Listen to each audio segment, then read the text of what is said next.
Je crois que je me sens plus à l'aise dans la mer que sur la terre. Je m'appelle Daniel, je suis shipper, le tamarin, et shipper de planche de surf, maintenant depuis 3 ans. Je vais faire ce métier-là et je me rentre de ça domaine-là de façon assez naturelle. Et en fait, c'est une histoire de famille. Et depuis mon petit bébé dans les sports de glisse avec mon frère. Et nous n'avons pas une risque là-dedans. Et depuis très longtemps, 30 ans qu'on a une école à Cap-Malheureux maintenant. Il était un des pionniers dans le domaine, ou le pionnier. On continue à pousser et à développer ce côté du sport. Et à ce moment, je trouve moi, continuer les histoires familiales là. Moi, en fait, j'ai une base dans la construction de bateaux. Donc, j'ai fait 2 ans en Allemagne où j'ai travaillé dans des chantiers de bateaux, travaillé beaucoup avec de la fibre de verre et je me suis approfondi dans le sujet. Il faut trouver un master shaper pour pouvoir accéder à ce métier-là. Ou bien on fait ça par soi-même en apprenant surtout en ligne, en regardant ce que les autres font, en parlant avec les gens et en mettant toute son énergie et consacrer sa vie à cette chose-là. Donc la fabrication de planches se divise en 3 étapes. Premièrement, on a le shaping, où on donne la forme à la planche. Ensuite, on a le glassing, c'est où on met de la fibre de verre sur la planche. Et ensuite, c'est le sanding ou le finishing, quand on met la dernière couche glacée sur le surfboard.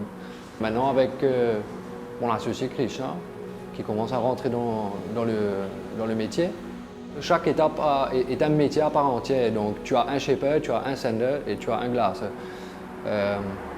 Ici, faute de moyens, on improvise et on fait tout par nous-mêmes. Et on arrive à avoir un produit qui est quand même un très bon standing, on doit dire. Pour le moment, c'est que local. En fait, j'ai lancé la marque, c'était juste avant la crise sanitaire. Donc, mais d'un autre côté, c'était vraiment positif parce qu'on a soudé un lien très, très fort avec la communauté locale même. Et maintenant, on arrive à grandir avec un noyau très, très solide.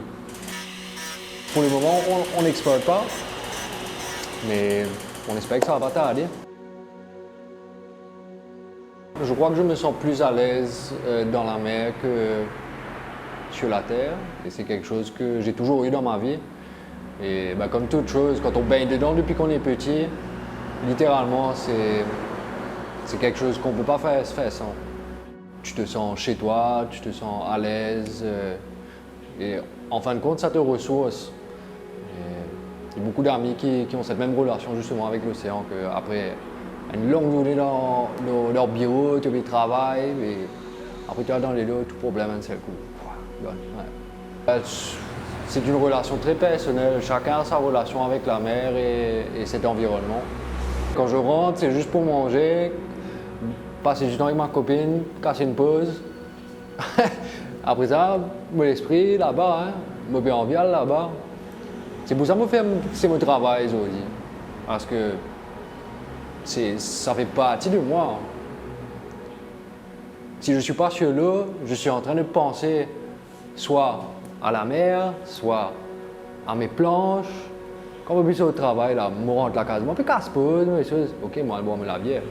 Mais 3/4 du temps, je la tête là-dedans. Si c'est à cause de faire partie moi-même, pour la vie, me dévouer moi entièrement à cette affaire-là.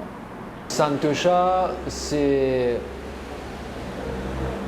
En gros, ça veut dire contentment. Et c'est le message qu'on a envie de faire passer un peu à tout le monde aussi.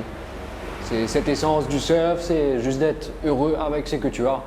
En gros, c'est nous qu'à profiter de bonnes affaires simples dans la vie et parfois nous pas besoin de chercher aussi loin pour gagner quelque chose de vraiment spécial. Ouais, surf is life. Voilà. Awanam, crafted by the wind, brewed by the ocean.